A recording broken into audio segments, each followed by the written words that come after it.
कठिनाइयां हर किसी के जीवन में होती हैं, लेकिन बड़ी उनके जीवन की कठिनाइयां हो जाती हैं जो समय पर उन कठिनाइयों और उन परेशानियों पर ध्यान नहीं देते। मैं हूं विनी आपके साथ, और चलिए आपको कहानी सुनाती हूँ एक पिता और एक पुत्र की।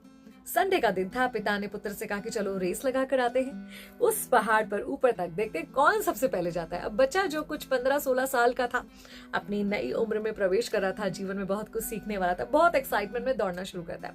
दौड़ रहा था, पिताजी से आगे था। पीछे मुड़कर देखता है तो ये क्या, पिताजी रुककर अपने जूतों में कुछ कर रहे थे। बोलते पापा आप क्या कर रहे हो, ऐसे तो आप रेस हार जाओगे।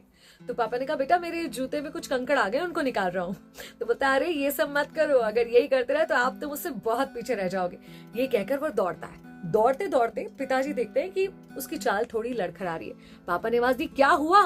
तो बोलता कुछ नहीं, शायद मेरे जूते में भी कुछ कंकड़ है। तो पापा ने कहा कि रुको और निकालो उनको। नहीं नहीं मेरे पास समय नहीं है, ये रेस में हार थोड़ी ना सकता हूँ, मैं नहीं रुकूंगा। आगे चलता जा रहा है, दौड़ता जा रहा है, दौड़ता जा रहा है। धीरे धीरे चाल और बदल जा रही है और समझ में आ रहा है पिता को कि उसको और तकलीफ हो रही है। पिताजी फिर कहते हैं कि बेटा रुक जा और अपने जूते में से कंकड़ निकाल दे। कहता नहीं नहीं मेरे पास टाइम नहीं है, मैं ये रेस आपसे जीतना ही चाहता हूँ। दौड़ता जाता है, दौड़ता जाता है, पैर ज्यादा जख्मी हो जाते हैं और ये मंजर आ जाता है कि वो गिर पड़ता है। पिताजी भागकर उसके पास जाते हैं तेजी से और उसको उठाते हैं, उसके जूते खोलते हैं तो देखते हैं कंकड़ों से उसका पैर जख्मी हो गया था। पिताजी ने कहा बेटा मैंने तुझे कहा था ना कि जूते निकाल ले, चोट लग जाएगी। बोलता मगर मुझे लग रहा था कि मेरे पास अभी ये सब करने का समय नहीं है, मैं रेस हार जाऊंगा। पिताजी ने कहा नहीं ऐसा कभी नहीं करना।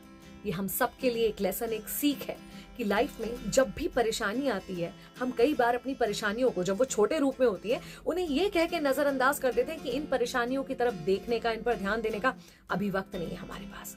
फिर वो परेशानियां इतनी बढ़ जाती हैं कि शायद उनको हल करना कठिन और कई बार नामुमकिन जैसा हो जाता है, या उनको हल करने में ज्यादा समय, ज्यादा मेहनत, ज्यादा एफर्ट्स लगते हैं। तो बेहतर यही है कि छोटी भी जब परेशानी आपके पास आए उसको नजरअंदाज मत कीजिए ये कहकर कि आपके पास समय नहीं है। उसे बड़ी परेशानी मत बनने दीजिए, उसका निपटारा आज ही करने की कोशिश कीजिए। मैं हूं विनी आपके साथ।